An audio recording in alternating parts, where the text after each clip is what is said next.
বান্দা এত সুন্দর নাজ নিয়ামত তুমি পাইছো, মনে মনে তুমি চিন্তা করছো আমি আল্লাহ খালাকালাকুম মা ফিল আরদি জামিআ, আকাশ জমিন সহকারে যা কিছু আছে সব কিছু আমি আল্লাহ তোমার জন্য সৃষ্টি করছি। এই সৃষ্টির পিছনে পয়রা তুমি আমি আল্লাহ তাআলাকে বইলা যাইবা শুনো শুনো সুম্মা ইউমিতুকুম, আমি আল্লাহ কিন্তু তোমাকে আবার টান দিয়া মৃত্যুর নামক লাগাম দিয়া টান দিয়া ধরবো, আবার তোমাকে মৃত্যু ঘটাবো।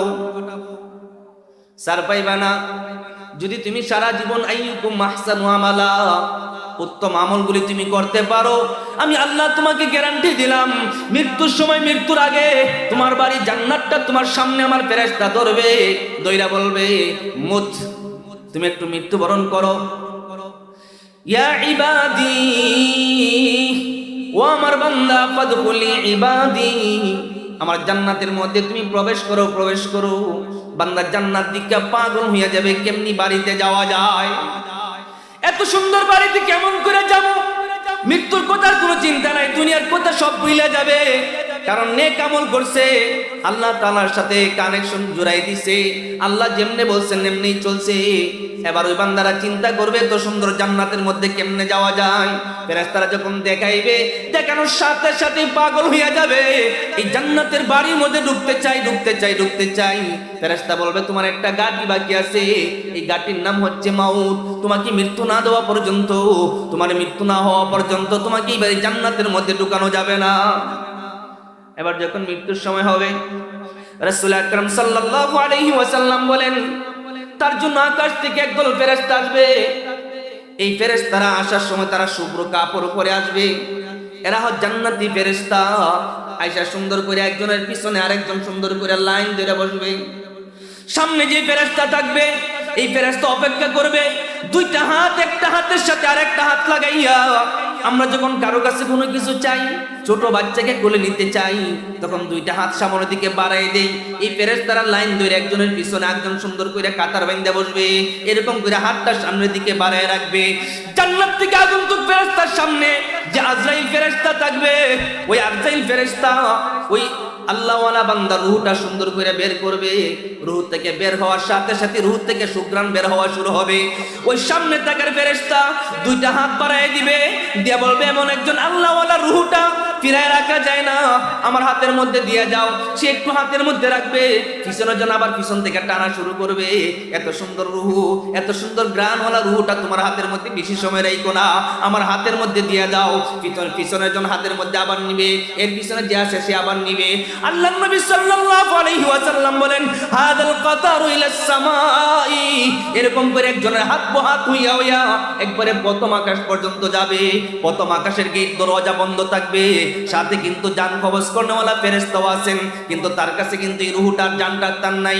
ওই জান্নাতে আগন্তুক ফেরেশতা যারা শুভ্র কাপড় পরে আসছিলেন তাদের হাতের মধ্যে রূহটা, তখন জান্নাত ওই আকাশের দারওয়ান গেটের মধ্যে যে ফেরেশতারা আছেন তারা বলতে থাকবেন মাহা মালির রূহ মালির রূহ, এ আবার কেমন রূহ রে, যার রূহ থেকে এত সুন্দর সুঘ্রাণ আসতেছে। তখন ওই ফেরেশতা যার হাতের মধ্যে রূহ আছে এ ডাকতে বলতে থাকবে হুয়া সালিহুন, সে তো একজন নেককার ব্যক্তি যার কালেকশন ছিল আল্লাহ তাআলার সাথে, আল্লাহওয়ালা বান্দা, সে তার রূহটা আমরা নিয়ে আসছি। সঙ্গে সঙ্গে প্রথম আকাশের ফেরেশতারা দরওয়াজা খুলবেন আর বলতে থাকবেন আহলান সাহলান মুবারাকান ইয়া আব্দুল্লাহ, ও আল্লাহর বান্দা তুমি আসো আসো আসো, তোমার সুঘ্রাণে আমরা সুঘ্রাণিত হয়ে গেছি। প্রথম আকাশ পার হইয়া দ্বিতীয়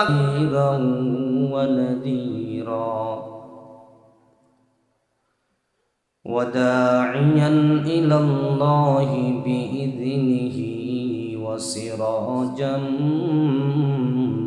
منيرا أما بعد فأعوذ بالله من الشيطان الرجيم. بسم الله الرحمن الرحيم. كيف تكفرون بالله وكنتم أمواتا فأحياكم ثم يميتكم ثم يحييكم ثم إليه ترجعون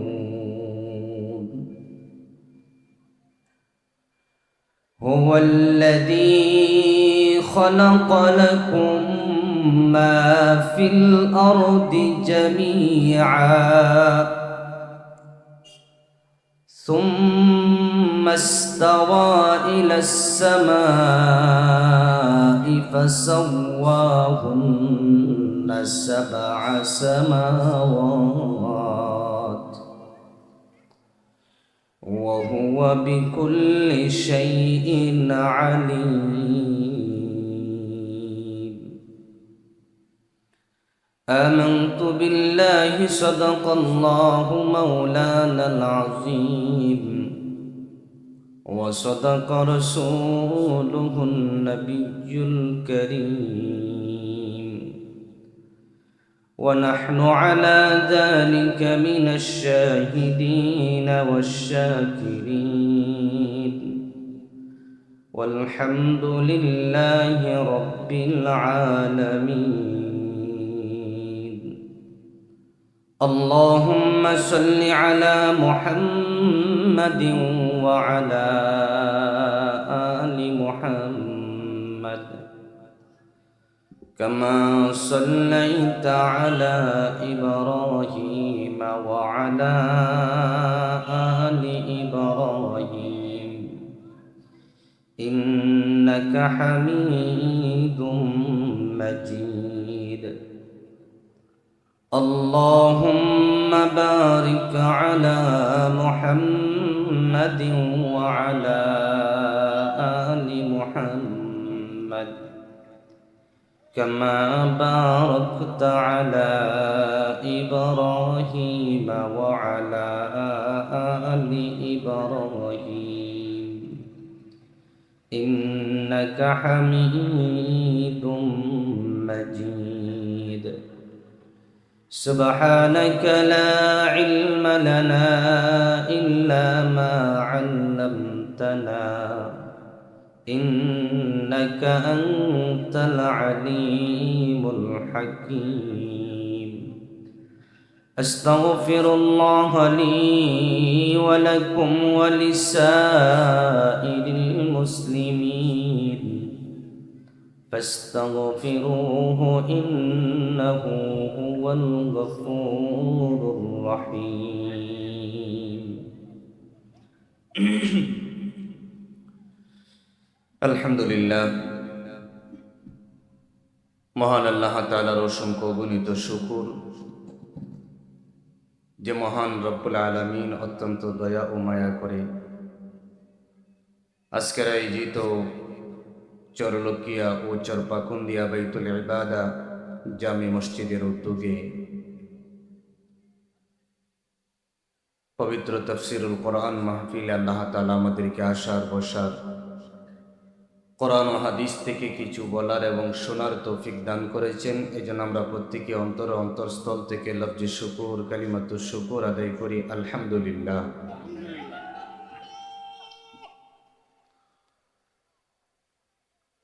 মহতারাম হাজিরিন,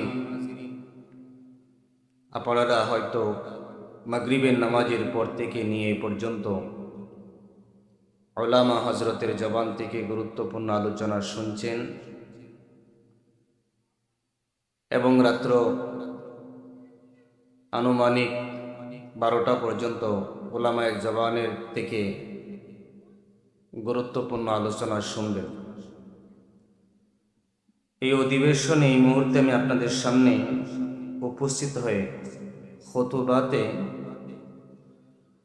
পবিত্র কালামুল্লাহ শরীফের সূরাতুল বাকারা 28 এবং 29 নম্বর আয়াত আপনাদেরকে আমি তেলাওয়াত করে শুনিয়েছি। সময় খুবই সংক্ষিপ্ত, এই দুটো আয়াতকে সামনে রেখে আমাদের জীবন সম্পর্কে অল্প কিছু আলোচনা করব। আমি আল্লাহ তাআলার কাছে তৌফিক কামনা করি আল্লাহ তাআলা যেন আমাকে আমাল এবং ইখলাসের নিয়তে বলার তৌফিক দান করেন। আপনাদের জন্য অন্তরস্থল থেকে দোয়া করি আল্লাহ তাআলা যেন আপনাদেরকে আমাল ও ইখলাসের নিয়তে শোনার তৌফিক দান করেন। সকলে বলি আমিন। আমি যে আয়াতখান আপনাদের কাছে তেলাওয়াত করে শুনিয়েছি, এই আয়াতে আল্লাহ তাআলা আমাদেরকে জিজ্ঞাসা করতেছেন, প্রশ্ন করতেছেন, কাইফা তাকফুরুনা বিল্লাহ, হে মানব, কাইফা কেমন করে, কিভাবে, কোন কারণে, তাকফুরুনা বিল্লাহ তোমরা আল্লাহ তাআলার সাথে নাফরমানি করো, অস্বীকার করো। আমি আল্লাহ তাআলা তোমাদেরকে সৃষ্টি করেছি যে সময় তোমাদের কোনো অস্তিত্ব ছিল না। ওই সময় আমি রব্বুল আলামিন তোমাদেরকে সৃষ্টি করেছি, এরপরও তোমরা কেমন কইরা কাইফা তাকফুরুনা বিল্লাহ তোমরা আমি আল্লাহ তাআলার সাথে নাফরমানি করো। ওয়া কুনতুম আমওয়াতা তোমরা তো মৃত ছিলে। ফা আহইয়াকুম আমি আল্লাহ তোমাদেরকে মৃত থেকে জীবন দান করেছি। সুম্মা ইউমীতুকুম এই জীবন দেওয়ার পরে আমি আল্লাহ তাআলা তোমাদেরকে আবার মৃত্যু দিব। সুম্মা ইউহয়ীকুম সেই মৃত্যুর পরে আমি আল্লাহ তোমাদেরকে আবার পুনরায় জীবন দিব। সুম্মা ইলাইহি তুরজাউন এরপর আমি আল্লাহ তোমাদেরকে আমার দিকে প্রত্যাবর্তন করাবো। এই আয়াতের এই কথাগুলি বুঝার আগে আমাদেরকে এর পরের আয়াত থেকে আরেকটু ভূমিকা শুনতে হবে, যেখানে আল্লাহ তাআলা বলেছেন, হুয়াল্লাযী খালাকা লাকুম মা ফিল আরদি জামিআ আমি আল্লাহ আসমান জমিনের মাঝখানে, আসমান জমিন সহকারে যা কিছু আছে এই সব কিছু আমি আল্লাহ সৃষ্টি করেছি তোমাদের জন্য। আল্লাহ তাআলা এখানে কয়েকটি কথা বলেছেন। প্রথম কথা বলেছেন, আমি আল্লাহ তোমাদেরকে মৃত্যু থেকে জীবন দান করেছি। কুনতুম আমওয়াতা তোমরা সবাই মৃত ছিলে, কোনো অস্তিত্ব ছিল না, সেখান থেকে আমি আল্লাহ তোমাদেরকে জীবন দান করেছি। ফা আহইয়াকুম আমি তোমাদেরকে হায়াত দান করলাম। সুম্মা ইউমীতুকুম অতঃপর আমি আল্লাহ তোমাদেরকে আবার মৃত্যু দিব। সুম্মা ইউহয়ীকুম সেই মৃত্যু থেকে আমি আল্লাহ তোমাদেরকে আবার জীবন দিব। এরপর আল্লাহ বলেন, এতটুকু অবদানই আমার তোমাদের প্রতি শেষ নয়, বরং সেই কুল কায়নাতের মধ্যে, দুনিয়াতে, জমিনের উপরে, জমিনে এবং আসমানের নিচে যা কিছু সৃষ্টি আছে এই সমস্ত সৃষ্টি আমি আল্লাহ করেছি। খালাকা লাকুম তোমাদের জন্য আমি সৃষ্টি করেছি। একটু ভালো করে খেয়াল করেন, এতগুলো অবদানের কথা বলে এরপরে আল্লাহ শুরুতে জিজ্ঞাসা করেন, কাইফা তাকফুরুনা বান্দা এরপরও তোমরা আমার সাথেই কুফরি কেমন করে করো, আমি আল্লাহকে তোমরা কেমন করে অস্বীকার করো। এখানে অনেকগুলি প্রশ্ন উপস্থাপন করা সম্ভব, আবার এগুলির জবাব ও তাফসীরের কিতাবে লেখা আছে, এগুলো আপনাদেরকে শোনানো সম্ভব। যেহেতু আলোচনা খুবই সংক্ষেপ হবে, এই জন্য আলোচনা খুব বেশি দীর্ঘায়িত করা যাবে না, এই জন্য সবগুলি প্রশ্ন উপস্থাপন করছি না, শুধু আল্লাহর প্রশ্নটাই আপনাদেরকে জিজ্ঞাসা করি, কাইফা তাকফুরুনা বিল্লাহ বান্দা তুমি তো কিচ্ছুই ছিলে না, তুমি কখনো মাটির মধ্যে ছিলে, ওই মাটির মধ্যে ঘাস গজিয়েছে, ওই ঘাস থেকে আমি তোমাকে উৎপন্ন করা শুরু করছি। তুমি মাটির মধ্যে ছিলে, তোমাকে ওইখান থেকে আমি ফসল নামক ঘাস দিয়ে উৎপন্ন করেছি, সেখান থেকে তোমাদেরকে আমি ওই জীবন দিয়েছি। কেমন করে জীবন দিলেন? আমরা মাটিতে ছিলাম, ওই মাটির মধ্যে ঘাস উৎপন্ন হয়েছে, ওই ঘাস গরু খাইছে, ওই গরুর থেকে আমরা দুধ পান করছি, ওই গরুকে কাইটা গোশত আমরা খাইছি। ওই মাটির মধ্যে আমি ছিলাম, ওই মাটির মধ্যে আলু হয়েছে, ওই মাটির মধ্যে টমেটো হয়েছে, ওই মাটির মধ্যে সিম হয়েছে, ওই মাটির মধ্যে যত ধরনের শাকসবজি আছে এগুলি উৎপন্ন হয়েছে। সেখান থেকে আমাকে মানুষ খাইছে, আমার বাবা খাইছেন। এরপরে যখন আমার বাবা গরুর গোশতকে, গরুর দুধকে মাটির থেকে উৎপন্ন নাবাতাতগুলি খাওয়ার পরে আল্লাহ তাআলা আমাকে বাবার পৃষ্ঠদ্বয়ে মেরুদণ্ডের কাছে আল্লাহ আমাকে জমা করেছেন। দেখেন তো একটু খেয়াল করে, কত জায়গার থেকে নিয়ে আসছেন। ঘাস গরু খাইছে, সেই গরুর দুধ আমরা খাইছি, ওই গরুর গোশত আমরা খাইছি। এই জমিনের মধ্যে ছিলাম, ওই জমিনের মধ্যে নাবাতাত উৎপন্ন হয়েছে, এক এক ধরনের নাবাতাত। কখনো ধান হয়েছে, কখনো গম হয়েছে, কখনো আলু হয়েছে, কখনো এই সিম হয়েছে, কখনো বিভিন্ন জাতের তরকারি হয়েছে। এই সবগুলি আমরা খাইছি। আল্লাহ ওইখান থেকে জমা কইরা আপনি আমাদেরকে, আপনি আমার বাবার পৃষ্ঠে, পেটের পিছন সাইডে মেরুদণ্ডের কাছে আল্লাহ আমাদেরকে জমা করছে। জমা করার পরে সেখান থেকে আল্লাহ বের করে আমাদের মায়ের রেহেমে আমাদেরকে দিছেন। ওই মায়ের রেহেমে এক ফুটা নাপাক পানি বানাইয়া মায়ের রেহেমের মধ্যে পৌঁছিয়েছেন। এক ফুটা তো হয় না, একটা কণার মতো হয়, একটা শুক্রাণু। সে এক শুক্রাণু দিয়া আমার মায়ের রেহেমের ভিতরে আমাকে ঢুকিয়ে ফেলেছেন। আমার মায়ের রেহেমের ভিতরে যখন আমি ঢুকছি, সেখান থেকে আল্লাহ তাআলা আস্তে আস্তে মজগা, একটা গোশতের টুকরার মতন বানিয়েছেন। ওই গোশতের টুকরার ভিতরে আল্লাহ তাআলা হাড় দেওয়া শুরু করছেন। ওই হাড় থেকে আস্তে আস্তে যখন একটা আকৃতিতে পৌঁছাইছেন, সেই হাড়ের উপরে আবার গোশত লাগিয়েছেন। গোশত লাগানোর পরে এর উপরে আল্লাহ তাআলা চামড়া ফিটিং করেছেন।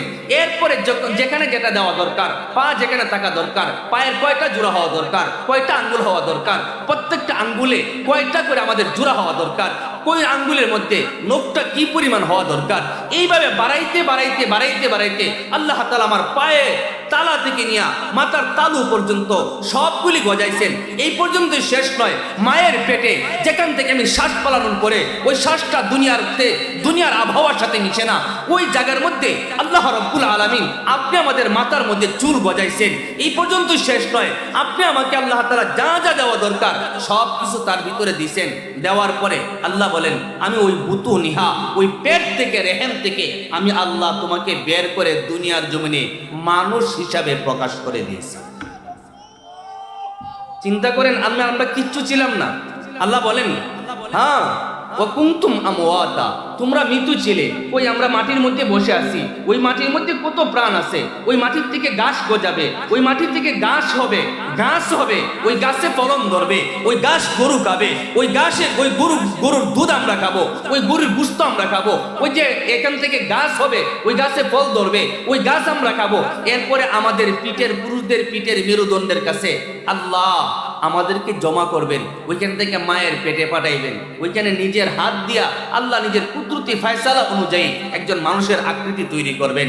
এরপর ফাআখরাজনা, আমি আল্লাহ তোমাদেরকে বের করব বুতু নিহা, ওই মায়ের পেট থেকে। এরপর মানুষ আমাদেরকে মানুষ বলা শুরু করবে। আমরা এই পরিমাণ মৃত্যু ছিলাম। এরপর আল্লাহ বলেন, সুম্মা আহইয়াকুম, আমি আল্লাহ তোমাদেরকে এইভাবে জীবন দান করলাম।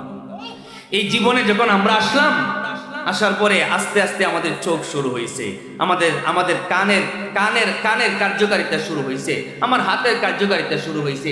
আর একটু খেয়াল করে দেখেন তো, বাচ্চা যখন মায়ের পেট থেকে ভূমিষ্ঠ হয়, তার হাত কিন্তু টিকি থাকে, তার পা কিন্তু টিকি থাকে। ওই পা দিয়ে কিন্তু সে ভূমিষ্ঠ হওয়ার পরে হাঁটতে পারে না। তার খাবার দরকার, সে বুঝে, সে জানে যে হাত দ্বারে খাবার মুখে দিতে হয়, কিন্তু অতটুকু জানে না যে হাতটাকে এইভাবে ব্যবহার করিয়া এই হাত দিয়ে খাবার মুখে উঠাইতে হয়। তখন পেটে ক্ষুধা লাগলে নিজের হাত দিয়ে খাবার খাইতে পারে না, খাবারের নাম ধরে মার কাছে চাইতে পারে না, হুহা করে কান্না করে মা বুঝে আমার সন্তানকে এখন কোন খাবারটা দেওয়া দরকার।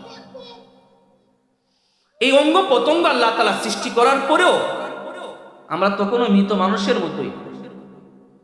এই পরিস্থিতিতে আল্লাহ আমাদেরকে আবার এই দুনিয়া থেকে উঠাই নিয়ে নেবেন। সুম্মা ইউমিতুকুম, আমি আল্লাহ তোমাদেরকে আবার একটা মৃত্যু দিব। একটু খেয়াল করেন, আমরা প্রথমে মৃত ছিলাম, এরপর আবারও মৃত হব। এই মাঝখানের যে অবস্থাটা, মাঝখানের যে সময়টা, এই সময়টা হচ্ছে আমাদের জীবনের সবচেয়ে গুরুত্বপূর্ণ সময়। এটা আমরা দুনিয়াতে আসার আগের জীবন এবং দুনিয়া থেকে বিদায় নেওয়ার পরের জীবন, ওই দুটো জীবনকে ডিপেন্ড করবে মাঝখানের জীবনটা। আল্লাহ বলেন, এই দুনিয়াতে আমি তোমাকে অকার্যকর হাত দিয়েছিলাম, হাতের কার্যকারিতা ছিল কিন্তু তুমি ব্যবহার করতে পারতে না। আমি দুনিয়াতে তোমাকে চক্ষু দান করেছিলাম, চক্ষুর কার্যকারিতা ছিল কিন্তু তুমি চোখকে কাজে লাগাইতে পারতে না। আমি তোমাকে কান দিয়েছিলাম, কান দেওয়ার পরে কানের কার্যকারিতা ছিল, তুমি এই কানকে কাজে লাগাইতে পারতে না। আস্তে আস্তে সব কিছু কাজে লাগানো শিখার পরে বান্দা এবার তোমাকে আমি কিছু বিধান দিলাম। আল্লাহ তাআলা বলেন, হে বান্দা, তুমি যে মৃত্যু ছিলে, আমি আল্লাহ তোমাকে সৃষ্টি করতাম না। ওমা খালাকুল জিন্না ওয়াল ইনসা, হে বান্দা, আমি তোমাকে সৃষ্টি করতাম না ইল্লা লিয়াবুদুন। এই অল্প সময়ের হায়াতে তোমাকে সৃষ্টি করার উদ্দেশ্য হচ্ছে তোমরা যেন আমি আল্লাহর গোলামি করো। এই জন্য লিনাবলুয়াকুম, আমি আল্লাহ পরীক্ষা করব। এই দুনিয়ার জমিনে তোমাদেরকে সৃষ্টি করে দিলাম, পরীক্ষা করতে চাই আইয়ুকুম আহসানু আমালা, তোমাদের মধ্য থেকে কোন মানুষটা আমি আল্লাহর সবচেয়ে উত্তম ইবাদত, সবচেয়ে উত্তম কাজ, আমি আল্লাহর গোলামিটা কোন মানুষ সবচেয়ে ভালো করে। এই অল্প সময়ের ভিতরে আল্লাহ তাআলা আমাদের কাছ থেকে পরীক্ষা নেবেন। কিসের পরীক্ষা? আইয়ুকুম আহসানু আমালা, তোমরা কে ভালো কাজ করো, কে ভালো কাজ করো আর কে খারাপ কাজ করো, কে শয়তানি করো আর কে ইবাদত করো। এই হায়াতের মধ্যে আমরা আসলাম, শুরু হলো আমাদের হায়াত। আস্তে আস্তে দিন গজায় বাড়া শুরু করলাম। 7 বছর যখন বয়স হয়ে যায়, মুরু আওলাদাকুম বিসসালাত, আল্লাহর নবী বলেন, হে প্রত্যেকটা সন্তানের মা এবং বাবা, সন্তানের অভিভাবকরা শোনো, তোমাদের উপর আবশ্যক হচ্ছে তোমার বয়সের সন্তানের বয়স যখন ইদা বালাগা সাবআ সিনিনা, 7ম বছরে, 7 বছর উপনীত হয়ে গেছে, ওয়া আমরু, তোমরা তোমাদের সন্তানদেরকে আদেশ করো বিসসালাত, নামাজের জন্য। এবার বিধান শুরু হইল 7 বছর থেকে। 7ম বছর গেছে, 8ম বছর গেছে, 9ম বছর গেছে, 10ম বছর চলে গেছে, এখনো সন্তানটা নামাজ পড়ে না। আল্লাহর নবী বলেন,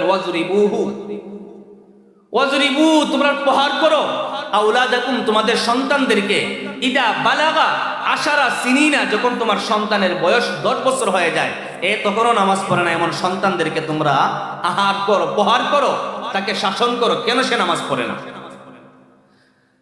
এরপর বিধান একটু গরম করলেন। 11, 12, 13, 14 বছর পার হয়ে গেছে, 15 বছর উপনীত হয়েছে।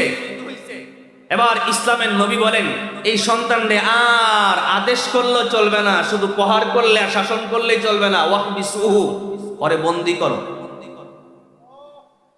ইদা বালাগা 15 সিনিনা, যখন তার বয়স 15 বছর হয়ে গেছে, এখন থেকে আর আদেশ নাই, এখন থেকে আর শাসন নাই, এখন কথা একটাই, হয়তো নামাজ পড়বে নতুবা তুই বন্দি থাকবে। এর বন্দি করে রাখো ততক্ষণ পর্যন্ত, যতক্ষণ পর্যন্ত হে তোমাকে ওয়াদা না দে যে আমি আর নামাজ ছাড়বো না, আমি আর নামাজ পড়তে ভুলে যাব না। যতক্ষণ পর্যন্ত ওয়াদা না দে ততক্ষণ পর্যন্ত তারে ছেড়ে দিও না, ছাইড়ে দিও না। এই 15 বছর বয়স থেকে প্রত্যেকটা নারী, প্রত্যেকটা পুরুষের উপরে আল্লাহ তাআলার বিধান পূর্ণাঙ্গ রূপে আরোপিত হয়ে যায়। হ্যাঁ, যদি 15 বছরের আগে কারো সাবালক হওয়ার কোনো আলামত দেখা দেয়, তখন থেকে তার উপরে বিধান শুরু হয়ে যায়। কিন্তু সর্বশেষ সীমানা 15 বছর, বলে 15 বছর হয়েছে, এখনো সাবালকের কোনো আলামত দেখা যায় না। ইসলামের নবী বলেন, আর আলামত দেখার কোনো সুযোগ নাই, সময় শেষ, এখন থেকে তাকে ইসলাম মানতে হবে। ইসলামের কোনো বিধান সে লঙ্ঘন করতে পারবে না। শেষ বয়স যখন 15 বছর হয়ে গেছে, যদিও তার কাছে বালেগের কোনো আলামত দেখা না যায়, তারপরও তাকে দৈনিক 5 ওয়াক্ত নামাজ তাকে আদায় করতে হবে। রমজান মাসে থেকে রোজা অবশ্যই আদায় করতে হবে। মাল পরিমাণ যদি তার কাছে এই সম্পদ থাকে, অবশ্যই তাকে যাকাত আদায় করতে হবে। যদি তার সামর্থ্য থাকে, আল্লাহ তাআলার ঘরকে তওয়াফ করার মতন সেখান থেকে ফিরে আসা পর্যন্ত যদি তার সামর্থ্য থাকে, তাকে অবশ্যই হজ করতে হবে। এখানে আর কোনো শিথিলতা চলে না। এই বিধান শুরু হইলই যে লিনাবলুয়াকুম আইয়ুকুম আহসানু আমালা, আমি আল্লাহ তোমাদেরকে পরীক্ষা করার জন্য দুনিয়ার জগতে সৃষ্টি করেছি। এবার পরীক্ষা শুরু হয়েছে নামাজ দিয়া, পরীক্ষা শুরু হয়েছে মাহে রমজানের রোজা দিয়া, একের পর এক আমাদের উপরে পরীক্ষা চলতেছে। এরপরে এই গোটা দুনিয়ার লাবণ্যতা আমরা দেখিয়া যখন আল্লাহকে ভুলে যাই, তখন আল্লাহ আমাদেরকে জিজ্ঞাসা করেন, কাইফা তাকফুরুনা বিল্লাহ, এই বান্দা কেমন করে রে আমার সাথে নাফরমানি শুরু করলে। সুম্মা ইউমিতুকুম, বান্দা এত সুন্দর নাজ নিয়ামত তুমি পাইছো, মনে মনে তুমি চিন্তা করছো আমি আল্লাহ খালাকালাকুম মা ফিল আরদি জামিআ, আকাশ জমিন সহকারে যা কিছু আছে সব কিছু আমি আল্লাহ তোমার জন্য সৃষ্টি করছি। এই সৃষ্টির পিছনে পয়রা তুমি আমি আল্লাহ তাআলাকে বইলা যাইবা, শুনো শুনো, সুম্মা ইউমিতুকুম, আমি আল্লাহ কিন্তু তোমাকে আবার টান দিয়া, মৃত্যুর নামক লাগাম দিয়া টান দিয়া ধরবো, আবার তোমাকে মৃত্যু ঘটাবো।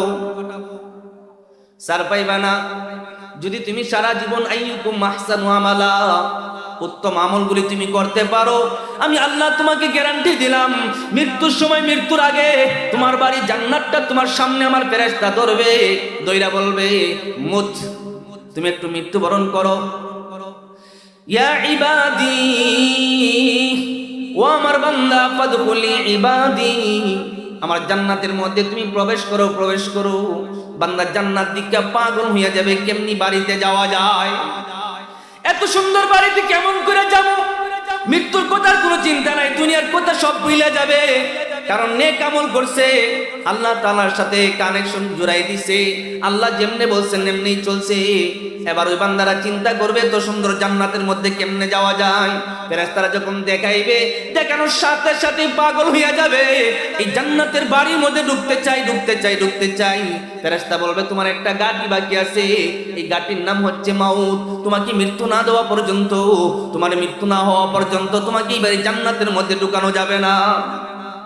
এবার যখন মৃত্যুর সময় হবে, রাসূল আকরাম সাল্লাল্লাহু আলাইহি ওয়াসাল্লাম বলেন তার জন্য আকাশ থেকে একদল ফেরেশতা আসবে। এই ফেরেশতারা আসার সময় তারা শুভ্র কাপড় পরে আসবে, এরা হচ্ছে জান্নাতি ফেরেশতা। আয়েশা সুন্দর করে একজনের পিছনে আরেকজন সুন্দর করে লাইন ধরে বসবে। সামনে যে ফেরেশতা থাকবে, এই ফেরেশতা অপেক্ষা করবে, দুইটা হাত একটা হাতের সাথে আরেকটা হাত লাগাইয়া আমরা যখন কারো কাছে কোনো কিছু চাই, ছোট বাচ্চাকে কোলে নিতে চাই, তখন দুইটা হাত সামনের দিকে বাড়াই দেই। এই ফেরেশতারা লাইন ধরে একজনের পিছনে একজন সুন্দর করে কাতার বাইন্ধা বসবে, এরকম করে হাতটা সামনের দিকে বাড়ায় রাখবে। জান্নাত থেকে আগন্তুক ফেরেশতার সামনে যে আজরাইল ফেরেশতা থাকবে, ওই আজরাইল ফেরেশতা ওই আল্লাহওয়ালা বান্দার রূহটা সুন্দর করে বের করবে। রূহ থেকে বের হওয়ার সাথে সাথে রূহ থেকে সুঘ্রাণ বের হওয়া শুরু হবে। ওই সামনে থাকার ফেরেশতা দুইটা হাত বাড়ায় দিবে, দিয়ে বলবে এমন একজন আল্লাহওয়ালা রূহটা ফিরায় রাখা যায় না, আমার হাতের মধ্যে দিয়ে যাও। সে একটু হাতের মধ্যে রাখবে, পিছনের জন্য আবার পিছন থেকে টানা শুরু করবে। এত সুন্দর রূহ, এত সুন্দর ঘ্রাণওয়ালা রূহটা তোমার হাতের মধ্যে বেশি সময় রাখো না, আমার হাতের মধ্যে দিয়ে যাও। পিছনের জন হাতের মধ্যে আবার নিবে, এর পিছনে যে আছে সে আবার নিবে। আল্লাহর নবী সাল্লাল্লাহু আলাইহি ওয়াসাল্লাম বলেন হাদাল কাতারু ইলাস সামাই, এরকম করে একজনের হাত হাত হইয়া হইয়া একবারে প্রথম আকাশ পর্যন্ত যাবে। প্রথম আকাশের গেট দরজা বন্ধ থাকবে, সাথে কিন্তু জান কবজ করনেওয়ালা ফেরেশতাও আছেন, কিন্তু তার কাছে কিন্তু এই রূহটার জানটা তার নাই। ওই জান্নাতে আগন্তুক ফেরেশতা যারা শুভ্র কাপড় পরে আসছিলেন, তাদের হাতের মধ্যে রূহটা, তখন জান্নাত ওই আকাশের দারওয়ান গেটের মধ্যে যে ফেরেশতারা আছেন, তারা বলতে থাকবেন মাহা মালির রূহ, মালির রূহ, এ আবার কেমন রূহ রে, যার রূহ থেকে এত সুন্দর সুঘ্রাণ আসতেছে। তখন ওই ফেরেশতা যার হাতের মধ্যে রূহ আছে, এ ডাকতে বলতে থাকবে হুয়া সালিহুন, সে তো একজন নেককার ব্যক্তি, যার কালেকশন ছিল আল্লাহ তাআলার সাথে, আল্লাহওয়ালা বান্দা, সে তার রূহটা আমরা নিয়ে আসছি। সঙ্গে সঙ্গে প্রথম আকাশের ফেরেশতারা দরওয়াজা খুলবেন আর বলতে থাকবেন আহলান সাহলান মুবারাকান ইয়া আব্দুল্লাহ, ও আল্লাহর বান্দা তুমি আসো, আসো, আসো, তোমার সুঘ্রাণে আমরা সুঘ্রাণিত হয়ে গেছি। প্রথম আকাশ পার হইয়া দ্বিতীয় আকাশের মধ্যে যাবেন, তৃতীয় আকাশের মধ্যে যাবেন, চতুর্থ আকাশের মধ্যে যাবেন, যাইতে যাইতে একদম ইল্লিনের মধ্যে রূহটাকে নিয়ে রাখা হবে। এটা হচ্ছে নেককারের রূহ। সুম্মা ইউমিতুকুম, আল্লাহ বলেন তোমারে কিন্তু আমি আল্লাহ আবার মৃত্যু দিব, আর যদি না ফরমান হয়। ফেরেশতারা আসছে, এসে দেখে কপালের সেজদার কোনো দাগ নাই। আর কপালের সেজদার দাগ বলতে ওইটা না যে কালো বানায় দাগ বানায়, ওই দাগই দাগ না। সেজদা দিলে কপালের ভিতরে একটা দাগ পড়ে, এই দাগ আপনি আমি চর্মচোখে না দেখলেও ওই আগন্তুক ফেরেশতারা দেখবেন। প্রত্যেকটা বান্দার কাছে জান্নাতি ফেরেশতারা আগে আসে, আসার পরে যখন দেখবেন আইসা তার কপালে সেজদার জায়গা এই দাগ নাই, তার জবানের মধ্যে জিহ্বার মধ্যে আল্লাহর জিকির নাই, কলবের মধ্যে আল্লাহ নাই, ওই জান্নাতি ফেরেশতারা মুখটা বেজার করে চলে যাবেন। আসবে জাহান্নামের ফেরেশতারা, ভয়ঙ্কর আকৃতিতে আসবে। আল্লাহ নবী সাল্লাল্লাহু আলাইহি ওয়াসাল্লাম বলেন এদের চক্ষু হবে নার আগুনের চক্ষু হবে, চোখগুলো অনেক বড় বড় হবে, হাতের নখগুলো অনেক লম্বা হবে, এক একটা নৌকের মাথা একদম চুকা হবে। ওই চুকার মাথায় শেষ নয়, নৌকের চাঁদগুলা খুর থেকে ব্লেড থেকে আরো বেশি দাঁড়ানো হবে। রাসূল সাল্লাল্লাহু আলাইহি ওয়াসাল্লাম বলেন লাহু আসনানুন সাগীরুন ওয়া কাবীরুন, ওর দাঁত থাকবে একটা অনেক লম্বা, আরেকটা থাকবে অনেক খাটো। একটা যে দাঁতটা লম্বা হবে এটা একবারে তুতি নিচ পর্যন্ত চলে আসবে। ওই আগন্তুক জাহান্নামী ফেরেশতা ফেরেশতা যখন তার জান কবজ করতে আসবে, তার এই ভয়ঙ্কর রূপ এই পর্যন্তই শেষ নয়। আল্লাহর নবী সাল্লাল্লাহু আলাইহি ওয়াসাল্লাম বলেন, আদ-দামু ইয়াসিলুন মা বাইনা শাফাতাইন, দুই তুটের চিপা দিয়া তার রক্ত ঝরতে থাকবে। ওই আগুন ফেরেশতা যখন নাফরমানের কাছে তার রুহটা নেওয়ার জন্য আসবে, যখন হা করবে, কি বিশ্রী দেখা যাবে, মনে হবে একটা হিংস্র প্রাণী এই মুহূর্তে মনে হয় কোনো একটা শিকার করে আসছে।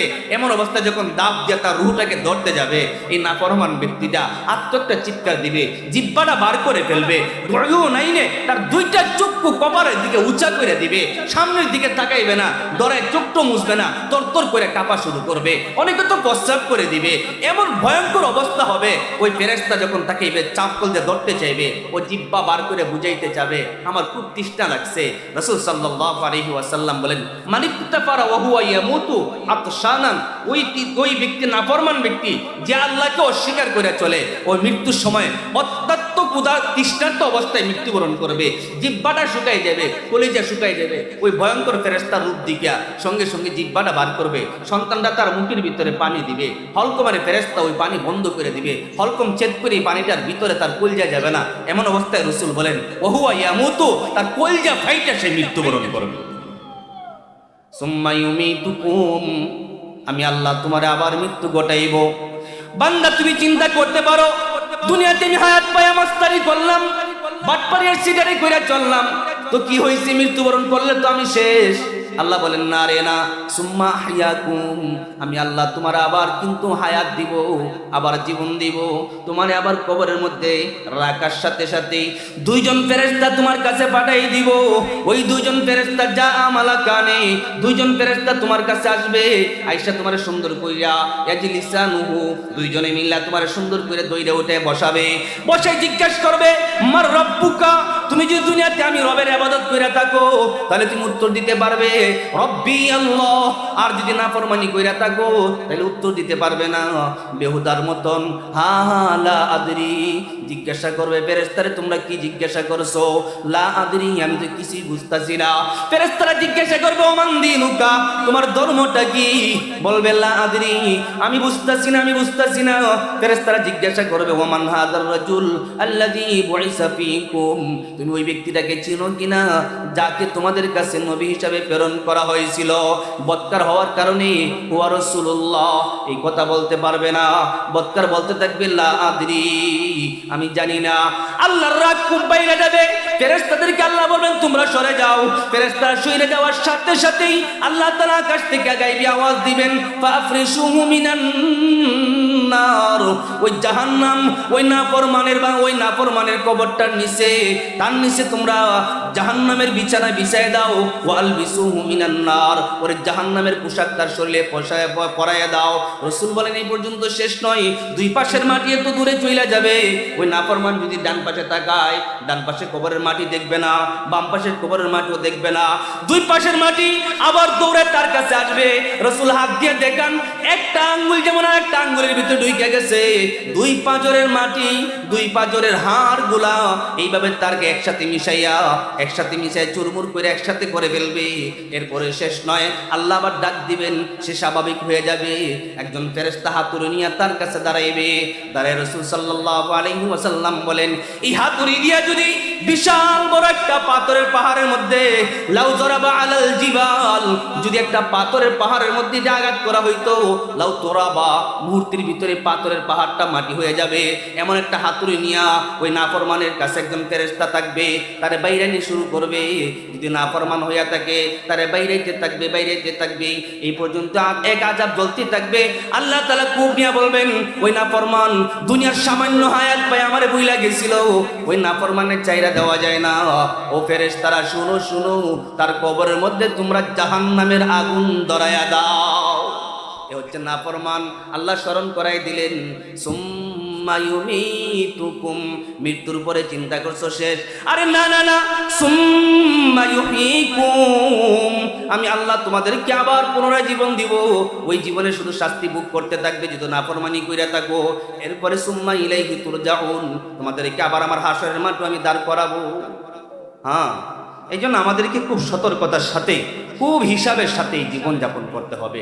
এই জীবনকে হেলায় কেলায় কাটায় দেওয়ার কোনো সুযোগ আমাদের কাছে একদম নাই, কোনো সুযোগই পাওয়া যাবে না। এই জন্য আমাদেরকে একটু বিবেক খাটায় চলা দরকার। এই দুনিয়ার জমিনে আমরা আল্লাহ তাআলার সাথে কেমন করে নাফরমানি করি, আল্লাহ আমাদেরকে এই কথাটা জিজ্ঞাসা করছেন, কাইফা তাকফুরুনা বিল্লাহি ওয়া কুনতুম আমওয়াতা। ও নাফরমান, তুমি কেমন করে আমি আল্লাহ তাআলার সাথে নাফরমানি করো, আমি আল্লাহর তুমি কেমন করে বইলা যাও। ওয়া কুনতুম আমওয়াতা, তুমি তো ছিলে, তুমি তো কিচ্ছু ছিলে না। আমি আল্লাহ তোমার দয়া করে এত সুন্দর করে বানাইলাম।